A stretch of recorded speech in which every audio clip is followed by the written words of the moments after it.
ഒരു ചുറ്റി കയറ്റി ഒറ്റ അടി അടിച്ചാൽ മതി, ആൾ മരണപ്പെടും. അതുകൊണ്ടാണ് റിപ്പർമാർ ഇത് ഏറ്റെടുക്കുന്നത്. അപ്പോൾ ഈ പന്നികളൊക്കെ കൊല്ലുന്നത് ഞാൻ പല സ്ഥലത്തും കണ്ടിട്ടുണ്ട്. പന്നികളൊക്കെ പെട്ടെന്ന് പന്നിനെ കൊല്ലാൻ കഴിയില്ല. അപ്പോൾ ഈ വളർത്ത് പന്നികളൊക്കെ കൊല്ലുന്നത് ആമർ വെച്ചിട്ടാണ്, ഈ സ്പോട്ടിൽ അടിച്ചിട്ടാണ്. അപ്പോൾ അത്രയും പ്രധാനപ്പെട്ട സ്ഥലമാണിത് മർമ്മം. ഇത് കണ്ട, ഇത് അഭാംഗം ശംഖം, അഭാംഗം ശംഖം ചെന്നി, ചെന്നി അഭാംഗം ശംഖം 3 മർമ്മങ്ങളാൽ ചുറ്റപ്പെട്ട സ്ഥലമാണിത്. ഇതിനടിച്ചു കഴിഞ്ഞാൽ സ്പോട്ടിൽ മരണം സംഭവിക്കും. അടിക്കാനിത് ഒരുപാട് പരിപാടികളുണ്ട്. ജസ്റ്റ് ഞാനൊന്ന് കാണിച്ചു തരാം എങ്ങനെ അടിക്കലെന്നുള്ളത് കേട്ടോ. അപ്പോൾ നമ്മൾ ഈ കൈ വെച്ചിട്ട് ഒന്ന് അടിച്ചേ കേട്ടോ. നമ്മളിങ്ങനെ ബ്ലോക്ക് ചെയ്തതിന് ശേഷം ഈ കൈ നേരെ അങ്ങ് ചേർത്തിട്ട് അങ്ങോട്ട് അടിച്ചു കൊടുത്താൽ മതി കേട്ടോ. ഇത് വേണമെങ്കിൽ നമുക്ക് ഇങ്ങനെ അടിക്കാം. ഒന്നുകൂടി കാണിച്ചു തരാം വ്യക്തമായിട്ട് കേട്ടോ. നേരെ അടിച്ചു, ആരെങ്കിലും അടിക്കണമെങ്കിൽ ഒറ്റടി ഇങ്ങനെ അടിച്ചു കഴിഞ്ഞാൽ ഈ മുട്ടങ്ങ് കയറ്റി കഴിഞ്ഞാൽ സ്പോട്ടിൽ ആളങ്ങ് പോകും. ഇത് എങ്ങനെയാണ് അടിക്കുക? ഇത് മാത്രമല്ല, പ്രയോഗങ്ങൾ വേറെയും ചെയ്യാം. ഒന്ന് അടിച്ചേ കേട്ടോ.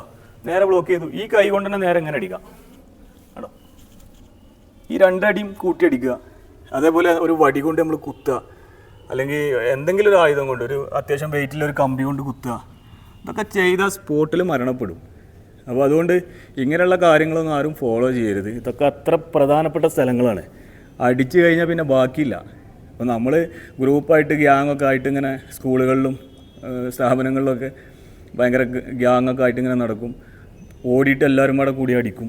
അടിച്ചു കഴിഞ്ഞാൽ സ്പോട്ടിൽ ആൾ മരണപ്പെടും. പിന്നെ നമുക്ക് കൊലപാതകി എന്നുള്ള പേര് കിട്ടും, നമ്മളെ ലൈഫ് പോവും. അതുകൊണ്ട് പ്രത്യേകിച്ച് കാര്യമൊന്നുമില്ല. നമ്മളൊക്കെ പല കാര്യങ്ങളിലും അനുഭവം കൊണ്ട് പറയാമെന്ന് മാത്രം. അനുഭവം കൊണ്ടാണ് ഇത് കുട്ടികളൊരിക്കലും ഫോളോ ചെയ്യരുത്. ഇത് നമ്മൾ പറഞ്ഞു തരാൻ കാരണം ആളുകളെ കൊണ്ടുപോയി കൊല്ലാനോ ഇതിനൊന്നല്ല, നമ്മളിത് മനസ്സിലാക്കി തരികയാണ്. നമുക്കിത് മനസ്സിലാക്കി കഴിഞ്ഞാൽ നമ്മൾ പിന്നീട് പോയി അടിപിടി ഇങ്ങനെയുള്ള സംഗതികളൊന്നും നമ്മൾ ചെയ്യില്ല, ചെയ്യാനും പാടില്ല. കാരണം കൊന്ന് ഒരാളെ ജീവൻ അങ്ങോട്ട് പോവാണ്. പിന്നെ നമ്മളിനി എങ്ങനെ നടന്നിട്ട് എന്താ കാര്യം? ഒരു കാര്യമില്ല. ഇതൊക്കെ നമ്മൾ പല അനുഭവങ്ങളിലൂടെ വെളിച്ചത്തിലൂടെ മനസ്സിലാക്കിയതുകൊണ്ടാണ് ഇതൊക്കെ പറഞ്ഞു തരുന്നത്. ആരും ഫോളോ ചെയ്യരുത്. ഇതൊക്കെ അത്ര പ്രധാനപ്പെട്ട സ്ഥലങ്ങളാണ്.